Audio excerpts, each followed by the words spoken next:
પાડીમાં વટ સાવિત્રી વ્રતની વરસાદી માહોલ વચ્ચે ઉજવણી. પતિના લાંબા આયુષ્ય અખંડ સૌભાગ્ય માટે કામના કરી. વહેલી સવારથી સ્ત્રીઓએ વડના વૃક્ષની ફરતે સૂતરનો દોરો વીંટી પ્રદક્ષિણા કરી હોવાનું જણાવતા પૂજારી. ભારતીય સંસ્કૃતિમાં સ્ત્રીઓ માટે અત્યંત મહત્વપૂર્ણ ગણાતા વટ સાવિત્રી વ્રતની પારડી શહેરમાં પરંપરાગત શ્રદ્ધા અને ભક્તિભાવપૂર્વક ઉજવણી કરવામાં આવી રહી છે. વરસાદી માહોલ વચ્ચે પણ વટ સાવિત્રી વ્રત નિમિત્તે વહેલી સવારથી જ પારડીના વિવિધ વિસ્તારોમાં આવેલ વડના વૃક્ષ પૂજા અર્ચના માટે મહિલાઓની ભારે ભીડ જોવા મળી હતી. પારડીમાં પૂજારીના જણાવ્યા અનુસાર આજે વહેલી સવારે 5:30 વાગ્યાથી જ માતાઓ અને બહેનો દ્વારા પૂજા અર્ચનાની શરૂઆત કરી દેવામાં આવી હતી. આ વ્રત જેઠ સુદ 13થી શરૂ થઈ 14 અને પૂનમના દિવસે પૂર્ણ થાય છે. સતત 3 દિવસ સુધી ચાલતા વ્રતની પૂર્ણાહુતિ પૂનમના દિવસે વડલાની પૂજા કરીને અને જળ અર્પણ કરીને કરવામાં આવે છે. વટ સાવિત્રી વ્રત દરમિયાન મહિલાઓ સવારે 16 શણગાર સજીને પૂજાની થાળી સાથે વટ વૃક્ષ પાસે પહોંચી હતી. સ્ત્રીઓએ વડના વૃક્ષની ફરતે કાચો સૂતરનો દોરો વીંટીને પ્રદક્ષિણા કરી હતી.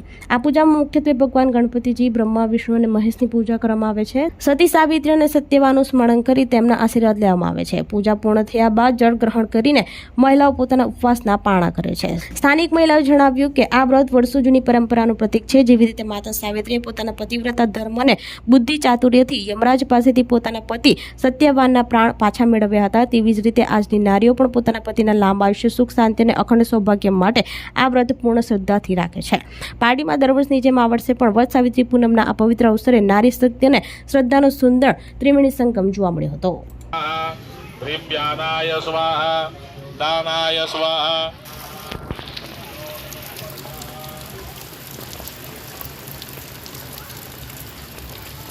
અગરબત્તી એક જ સળગાવી તો બીજા દિવસ સળગાવશો નહીં. તમારા કપડાની તમારી સેવા બરાબર છે. ઓમ નમો વાસુદેવાય. ઓમ નમો ભગવતે વાસુદેવાય.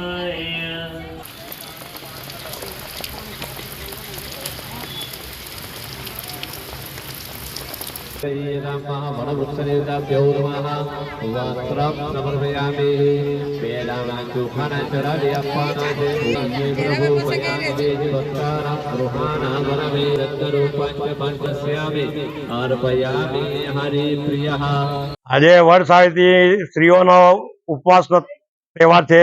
એ 13 થી ઉપવાસ ચાલુ થાય. 13, 14 અને પૂનમના દિવસે વ્રતનું સમાપન કરવામાં આવે છે. આ વ્રત કરવાથી સ્ત્રીઓનું સૌભાગ્ય અખંડ રહે છે અને દીર્ઘાયુ માટે સુખ શાંતિ મળે છે. અને ખાસ કરીને સ્ત્રીઓ વધારે આનો ઉપવાસ કરે છે અને વડ બાદશાહની પૂજા કરવામાં આવે છે. વડ સાવિત્રી અને સત્યવાન સાવિત્રીની પૂજા કરવામાં આવે છે. બ્રહ્મા, વિષ્ણુ, મહેશની પૂજા કરવામાં આવે છે. ગણપતિજીની પૂજા કરવામાં આવે છે અને ત્યાર પછી પાણી મૂકીને ઉપવાસ છોડવામાં આવે છે. સવારે 5:30 વાગ્યાથી પૂજા ચાલુ છે અને અવિરતપણે ચાલુ રહે છે. ભારતીય સંસ્કૃતિમાં સ્ત્રીઓ માટે આ વડ સાવિત્રીનું વ્રત બહુ મહત્વનું છે. જે માં સાવિત્રીએ પોતાના પતિનું દીર્ઘ આયુ માટે પતિના પ્રાણ લાવવા માટે એણે આ વ્રત કર્યું હતું. ત્યારથી આજે વર્ષો જૂનું આ વ્રત હજી બી માની યાદમાં બધી દરેક ભારતીય નારીઓ પોતાના સૌભાગ્ય માટે અખંડ રહે તેના માટે આ વ્રત કરે છે અને એ વ્રતનું ફળ અવશ્ય મળે છે. એટલે આ આપણા ભારતમાં આ વડ સાવિત્રીનું મહત્વ વધારે છે. જે પોતાના પતિના પ્રાણ પાછા લાવે છે તો પછી આજની નારીઓ પણ આમાં કરી શકે છે ઉપવાસ, અને બધા જ ઉપવાસ કરે છે. આ પૂજા કરવા માટે પતિનું આયુષ્ય વધારવા માટે, જેથી સ્ત્રીઓ પોતાના સૌભાગ્ય અખંડ રહે અને પોતાના પતિનું દીર્ઘાયુ બની રહે એના માટે આ સ્ત્રીઓ ઉપવાસ કરીને આ વ્રત કરે છે.